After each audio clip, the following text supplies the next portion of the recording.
Hi everyone, welcome to obesitycure.clinic. Today it is the second episode of why honey is not healthy for your body. Well, in the first episode we already have discussed that why honey is not healthy for your body, and in the first episode I discussed about the nutritional value of honey, and we came to know that it contains high amount of sugar with insignificant amount of essential nutrients. Thus honey is not nutritious. But today's topic of discussion is who should avoid honey completely in their diet, right? Before that, I would like to suggest the viewers who are new to my channel, they watch the first episode so they can understand everything in details. All right, so well, let's start now. Who should avoid honey strictly?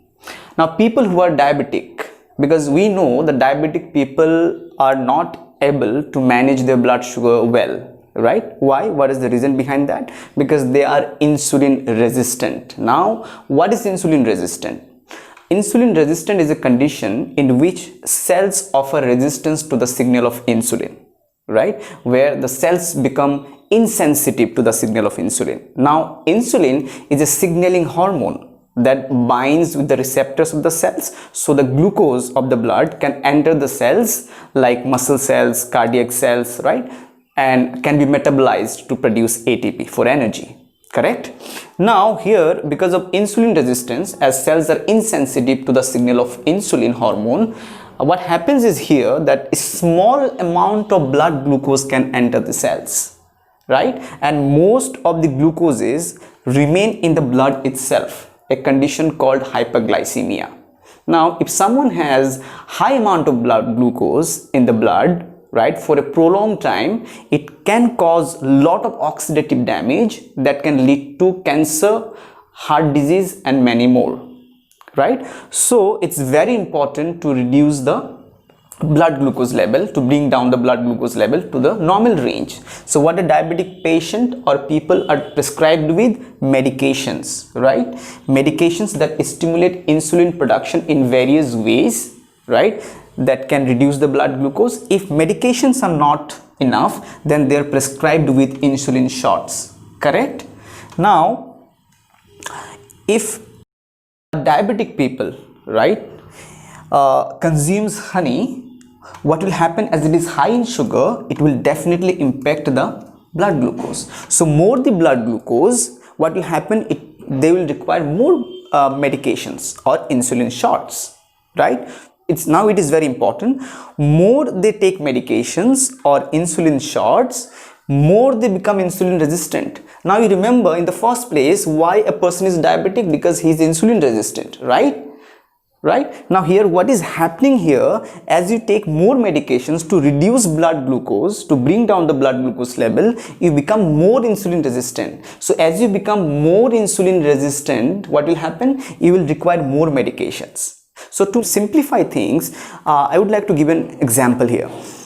If you can remember, if a person, any one of your family or any friend, any relative of yours who was diagnosed with diabetes like some years back, 3-4 years back, and he was prescribed with a low dose of medication maybe before the breakfast, but over time what you have noticed is that his medications, right, have increased drastically. Maybe now he's taking 3-4 medications to manage the same amount of blood glucose. Now it is not because of that he's eating more than before. He is eating the same way he used to eat, right?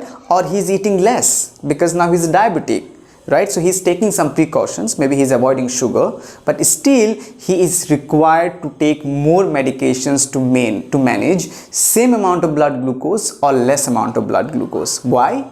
Because over time he has developed more insulin resistance. Why? Because of more medications. Now do not misunderstand me here.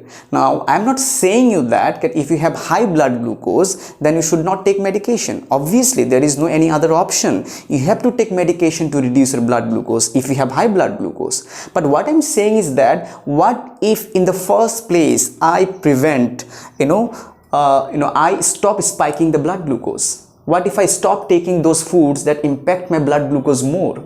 So when I will impact my blood glucose less or minimally, then I will require less medications. So thus I will not develop that level of insulin resistance, correct? So the people who are diabetic should avoid completely those foods which can impact their blood glucose maximally, like honey, table sugar, right, fruit juices, refined carbohydrates, right? So all those foods, by avoiding all those foods, at least you will reduce the risk of damage in the long run. So that's all for this episode. I believe that I have justified the topic I came up with. Thank you so much, and I will come up with the next video very soon.